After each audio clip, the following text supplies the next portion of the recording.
Story. She's my wife on paper, nothing more, Millionaire laughed. Not knowing the pregnant wife, heard every word disclaimer. This fictional story is presented solely for entertainment.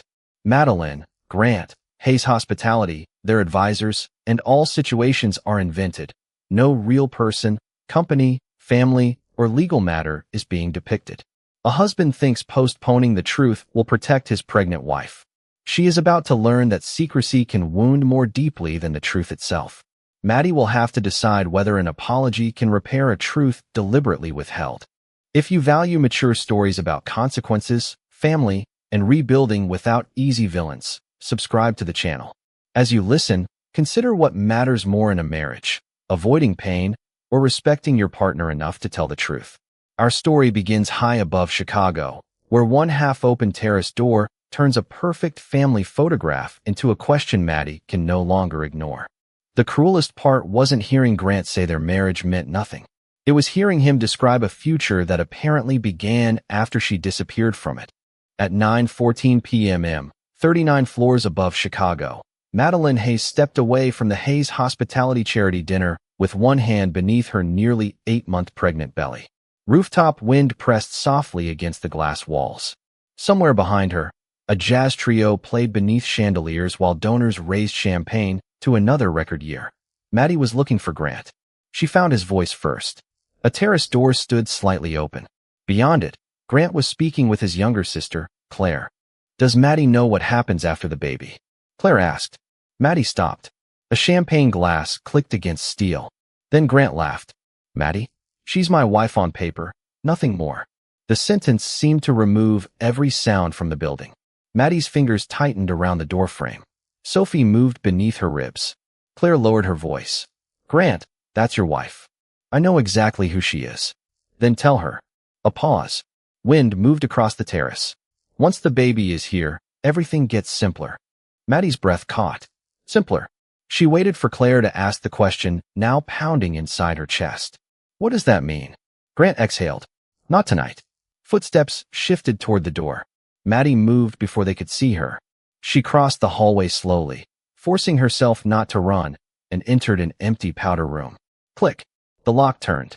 Under the bright mirror lights stood a 28-year-old woman in a deep emerald maternity dress, honey blonde hair falling in soft waves around a face suddenly drained of color. Maddie placed both hands over Sophie. "You're okay," she whispered. She wasn't sure whether she meant the baby or herself. For nearly 5 years, Grant had been the man who planned everything. Hotels, acquisitions, vacations. Even the nursery at home had been mapped down to the drawer where Sophie's smallest blankets would go. Maddie had mistaken control for certainty. Tonight, for the first time, she wondered what else he had planned without her. Her phone vibrated. "Grant, where did you disappear to?" A second message followed. "Press photos in 5. Maddie stared at the screen. 5 minutes after calling her nothing more, he still needed her beside him. She washed her hands, reapplied the lipstick that did not need fixing, and returned to the ballroom. Grant saw her immediately.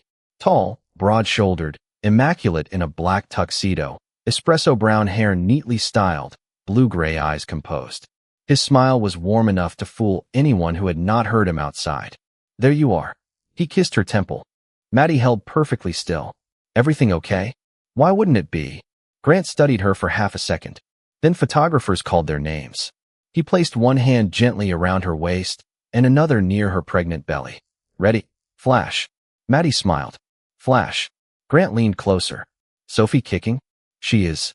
Probably wants the party to end." He smiled toward the cameras. Maddie looked at him instead. "What happens after she's born?" Grant's eyes flickered toward hers. "Just once." "What?" "After Sophie." Another flash exploded between them. His hand remained at her waist. "We become parents. That's all." The smile on Grant's face tightened almost invisibly. "Of course." Someone called. "Mr. and Mrs. Hayes, closer together." Grant pulled her gently toward him. Flash. The perfect millionaire husband. The beautiful pregnant wife. The unborn daughter between them. Maddie smiled for the photograph while one sentence repeated beneath the music. "Once the baby is here, everything gets simpler." She did not know yet what Grant intended to simplify. Their marriage. Their home. Her place in Sophie's life. But as his hand rested protectively over the child they had created together, Maddie understood one terrifying thing with absolute clarity. Her husband had already made a decision about their future, and she was the only person in their marriage who had not been told what it was. The next morning, Grant brought her breakfast in bed as if he had not quietly planned a future she might not belong to. At 7:22 a.m., pale Chicago sunlight spilled across the bedroom while Maddie watched her husband enter carrying coffee, toast, strawberries, and the prenatal vitamins he reminded her to take every morning. "Good morning," Grant said. He leaned down and kissed her forehead. The tenderness hurt more than cruelty would have. Maddie looked at his blue-gray eyes and searched for some visible trace of the man from the terrace. There was none. "How's Sophie?" he asked. "Restless." Grant smiled and placed his palm gently against Maddie's belly. Almost immediately, Sophie kicked. "There she is." His expression softened. Real affection. That was what made everything harder. Grant loved their daughter. Maddie no longer knew what he felt for her. "I have something to show you," he said. 20 minutes later, he led her into the nursery they had spent months preparing. Ivory walls, cream curtains, a handmade walnut crib.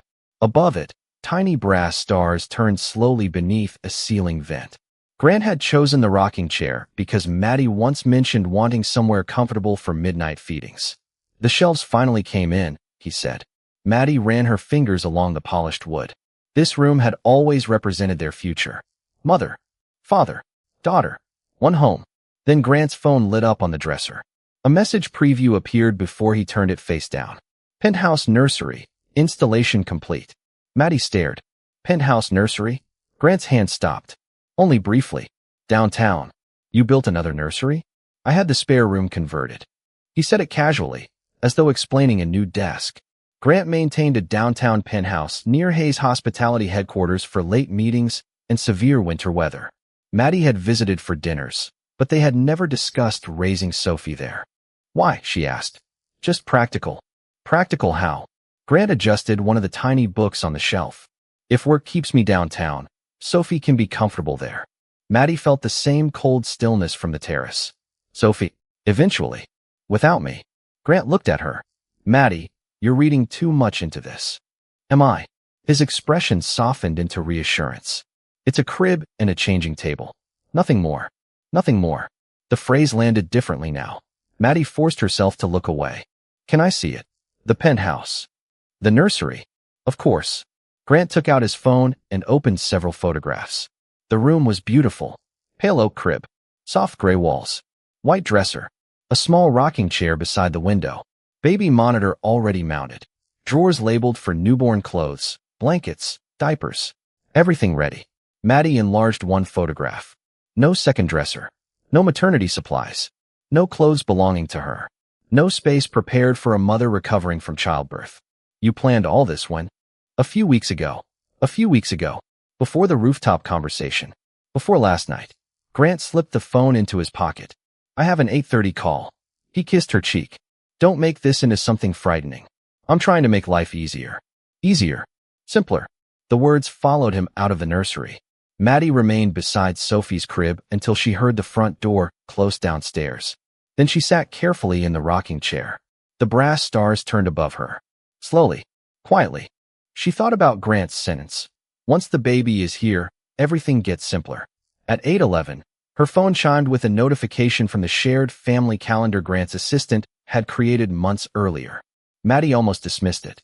Then she noticed an unfamiliar appointment scheduled several weeks after Sophie's expected birth. Family Counsel, Nathan Cole.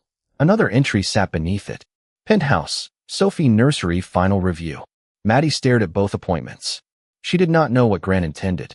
She refused to invent an answer before she had evidence. But one fact no longer required imagination. Her husband had built 2 nurseries for one baby, and only one of them had been designed with Sophie's mother in the room. By lunchtime, Maddie had found 3 appointments that belonged to her future, and somehow, none of them included her. At 11:43 a.m., she sat alone at the kitchen island with the shared Hayes family calendar open on her tablet. She had not searched Grant's phone. She had not opened his email. Grant himself had asked his assistant to give Maddie access months earlier so they could coordinate prenatal appointments, charity events, and travel. Now the calendar looked different. Not because anything had changed overnight, but because Maddie finally knew where to look. Pediatric consultation, Grant Hayes. 2 weeks after Sophie's expected birth. Penthouse nursery final review. 3 days later. Family counsel, Nathan Cole.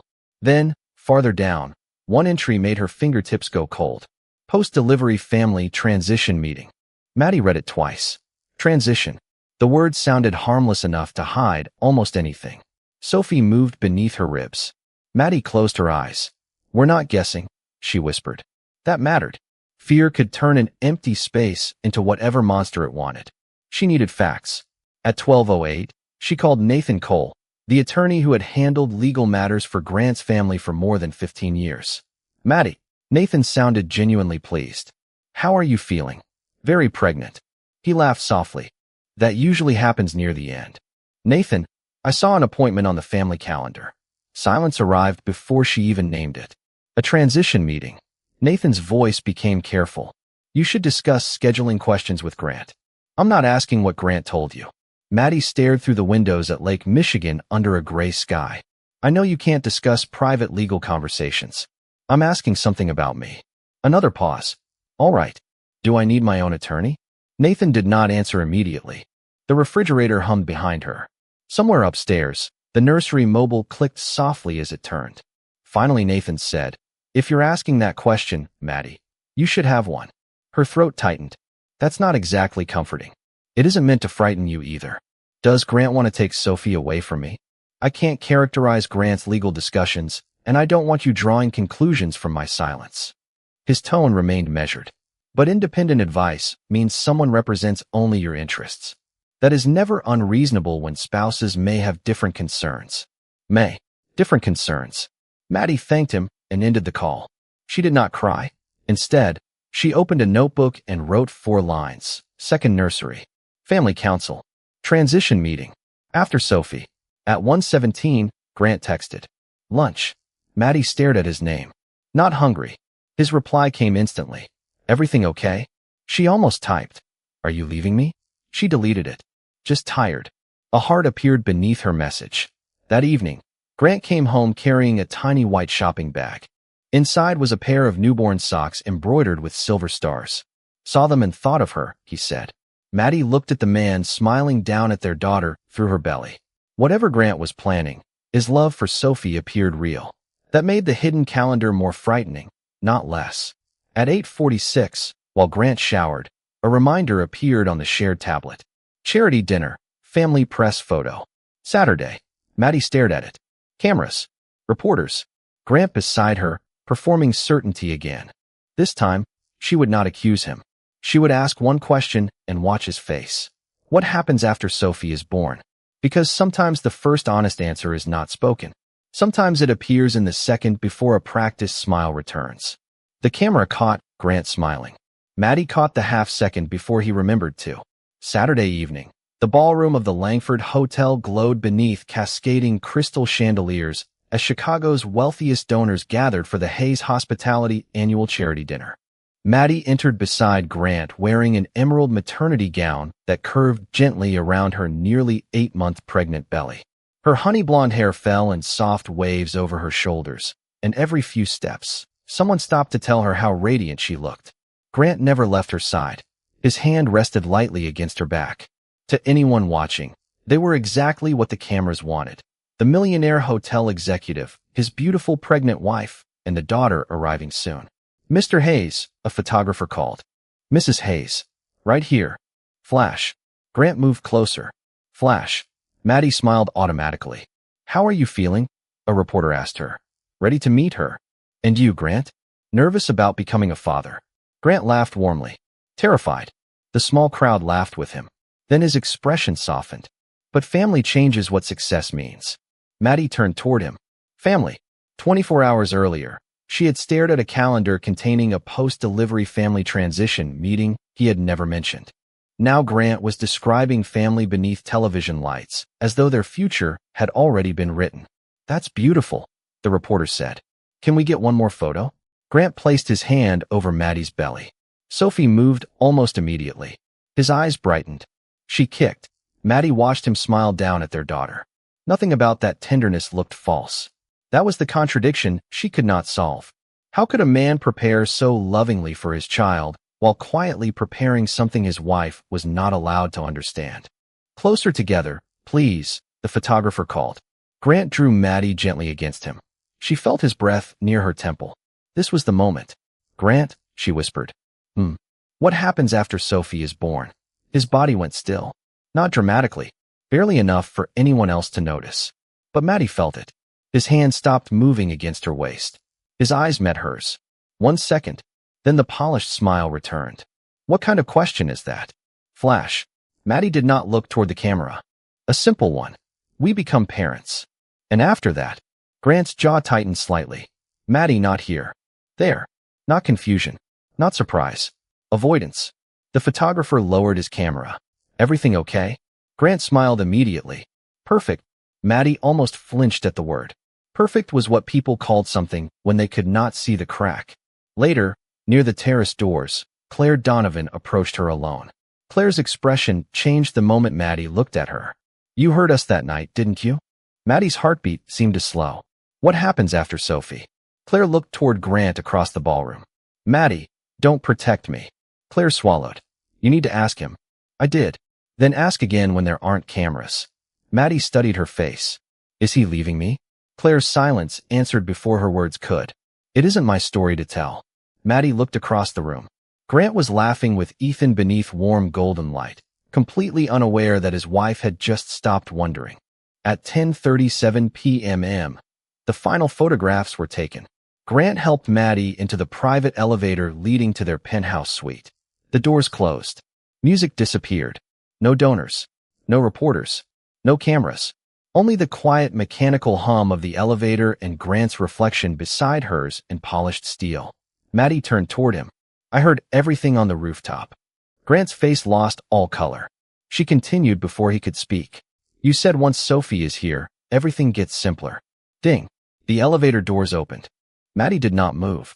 Tonight, she said quietly, you're going to tell me exactly what that means. Grant had called it protection. By morning, Maddie understood what it really was. A decision made about her life without giving her the dignity of making one herself. At 8:13 a.m., pale winter light filled the guest suite while Maddie sat beside the window with Sophie moving beneath her nearly 8-month pregnant belly. She had barely slept. Across the apartment, Grant had remained silent. No knocking. No repeated apologies. For once, he seemed to understand that space was not something he could schedule for her. Maddie opened her phone and called an attorney recommended by a longtime friend. She explained only what mattered. Grant intended to separate after the birth, had already sought legal advice, and she wanted independent guidance before discussing anything further. I'm not trying to keep Sophie from her father, Maddie said.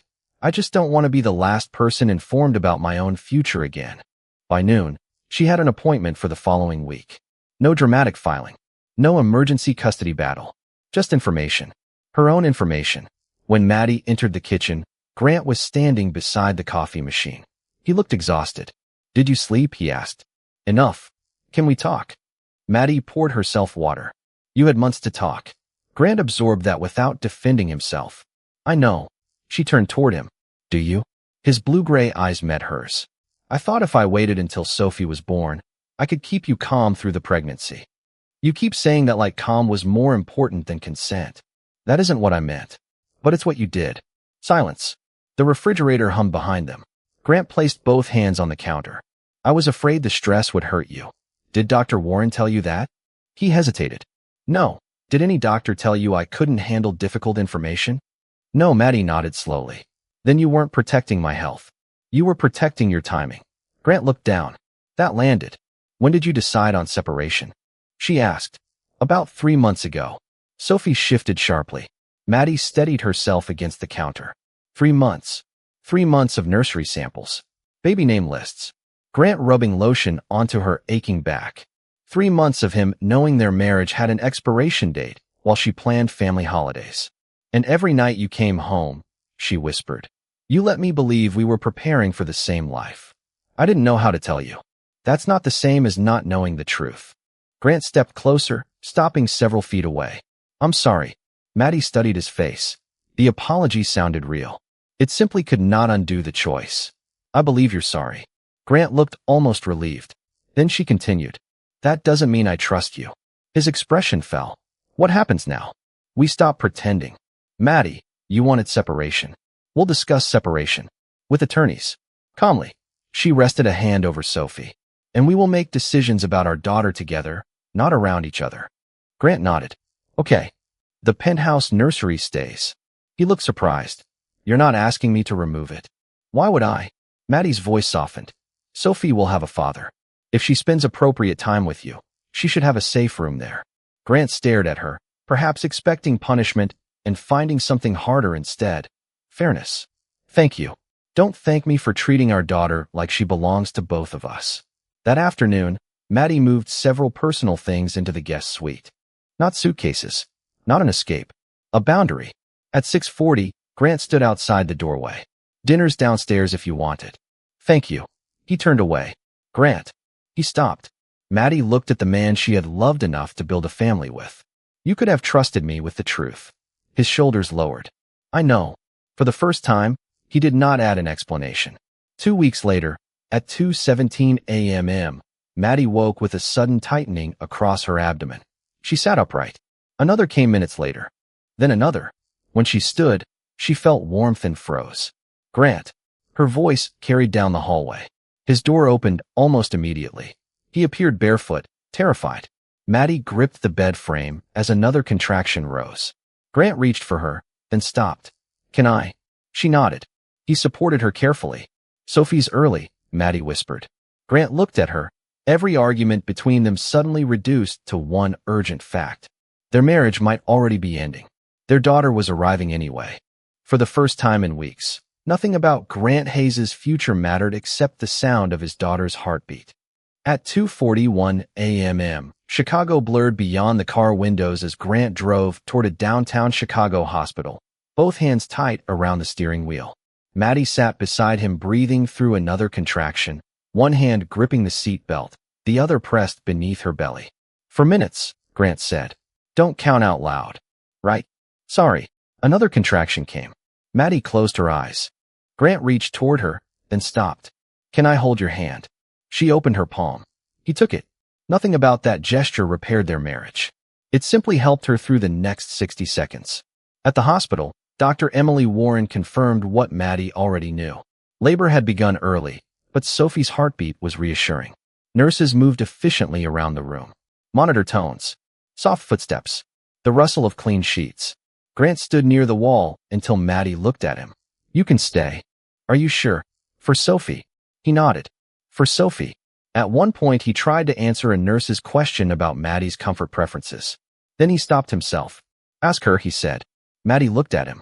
It was a tiny correction, almost invisible. But she noticed. Near sunrise, labor intensified.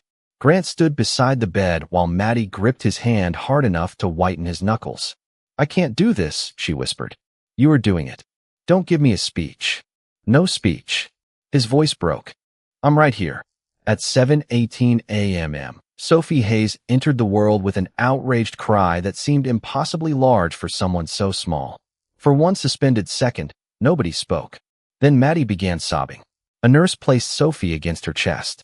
Warm skin, damp dark blonde fuzz, tiny fingers opening and closing beneath Maddie's chin. Hi, Maddie whispered. Hi, baby. Grant stood beside the bed, frozen. Tears filled his blue-gray eyes.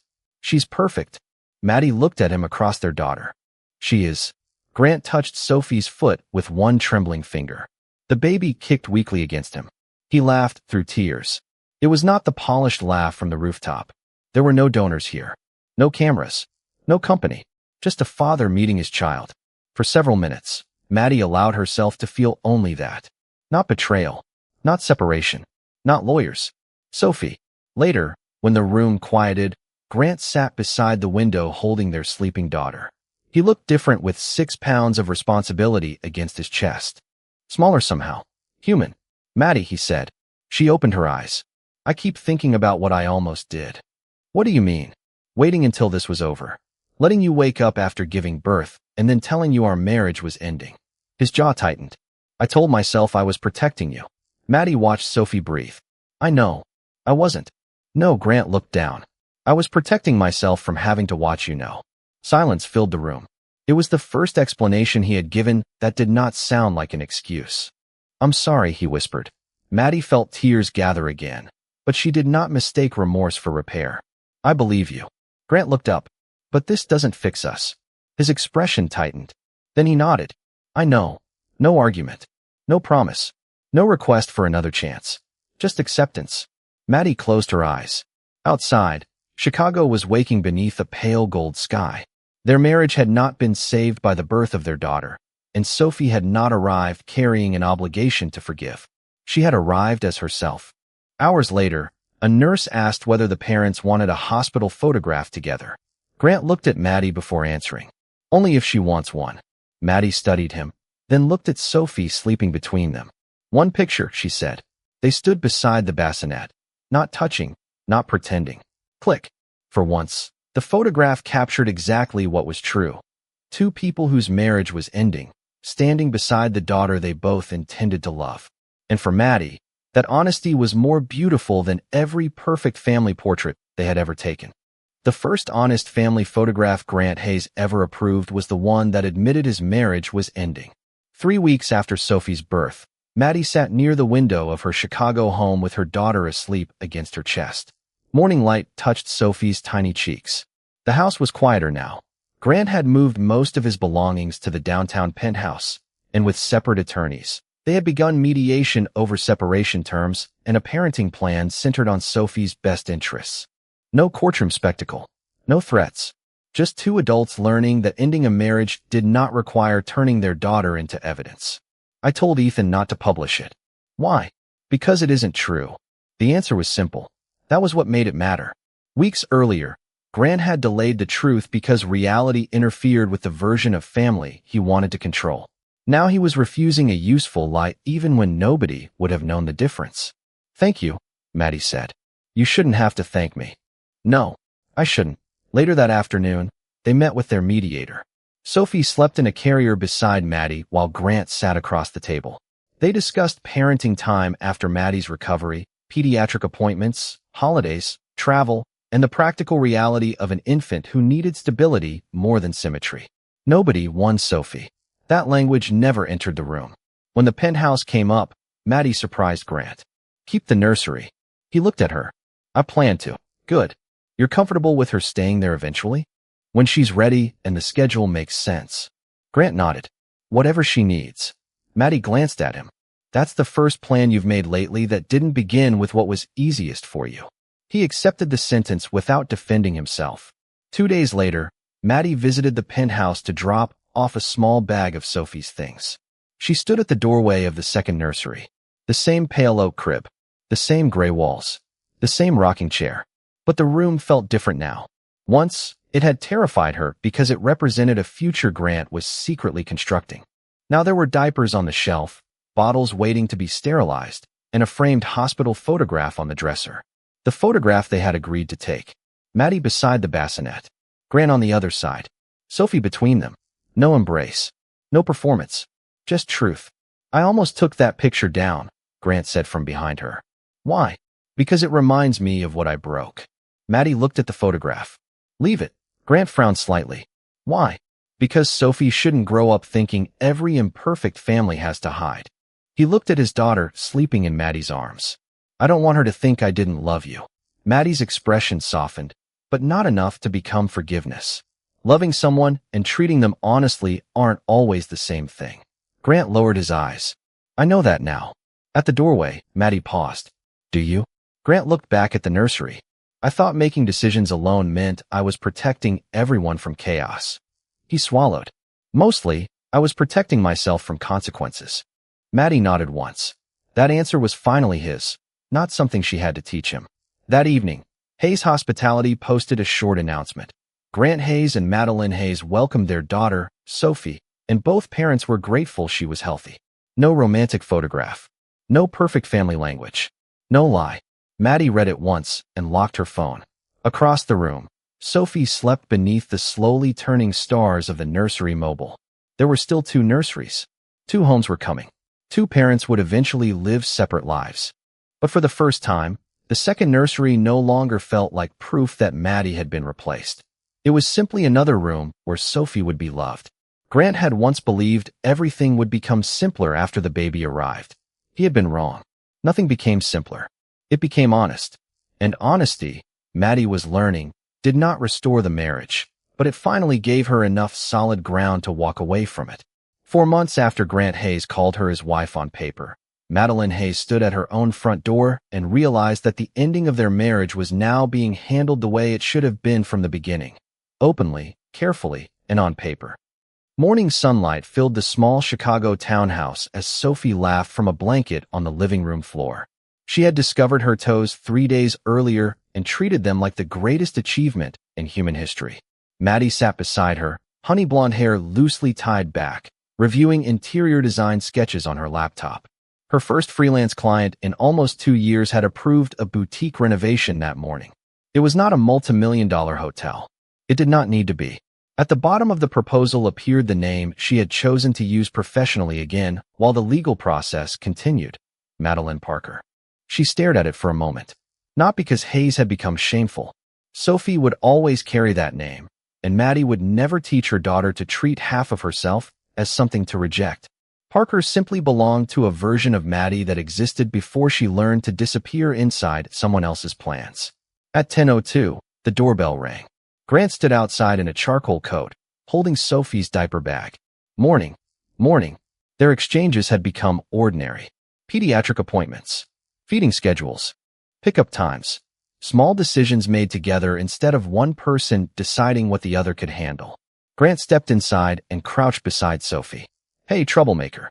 Sophie squealed and grabbed his finger. Grant smiled. Maddie watched without resentment. Whatever had ended between them, this was still real. He loved his daughter. Sophie loved the sound of his voice. Both truths could exist beside everything else. While Maddie packed an extra bottle, Grant noticed the design proposal on her laptop. Madeline Parker. She looked over. For work. It suits you. It always did. Grant nodded. No argument. No wounded pride. He lifted Sophie carefully, then paused near the doorway. There's something I've wanted to say. Maddie waited. I thought waiting until after the birth was kindness. His blue-gray eyes lowered towards Sophie. I kept telling myself I was protecting you from stress. Maddie remained quiet. But I was protecting myself, he continued. If I told you the truth, I had to watch what it did to you. Waiting meant I could pretend I was still the good guy. The honesty no longer shocked her. It simply arrived. Kindness would have been trusting me with the truth, Maddie said. Grant nodded. I know.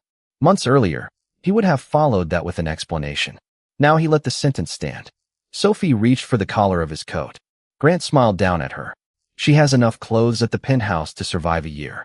You bought more? Claire did. Maddie laughed softly. That sounds right. For one brief moment, they looked like the people they might have remained if honesty had arrived sooner. But Maddie no longer confused tenderness with a reason to return. Grant shifted Sophie against his chest. Sunday at 5? 5 is good. He opened the door, then looked back. Maddie. She met his eyes. I am sorry. I know. That was all. Grant carried Sophie toward the waiting car. Maddie stood in the doorway until he secured their daughter safely in her seat. Then she closed the door. Click. The sound was quiet. No courtroom applause. No ruined millionaire. No triumphant audience. Just a woman alone in a home she had chosen, surrounded by fabric samples, floor plans, and evidence of a life that finally required her permission. On the refrigerator hung 2 photographs. One showed Sophie beneath the ivory stars of Maddie's nursery. The other showed her sleeping in Grant's penthouse nursery beneath gray clouds. 2 rooms. 2 homes. One little girl loved in both. Maddie returned to her laptop and opened the boutique plans. For years, Grant had made a fortune designing spaces where strangers could feel at home. Maddie smiled faintly at the irony. She was learning to build that feeling for herself. Months ago, Grant had laughed that she was his wife on paper, nothing more. In the end, much of the marriage's ending was reduced to agreements, signatures, schedules, and paper. But when Maddie finally stepped beyond it, she discovered what Grant had failed to understand from the beginning. Being his wife had never been the most important thing about her.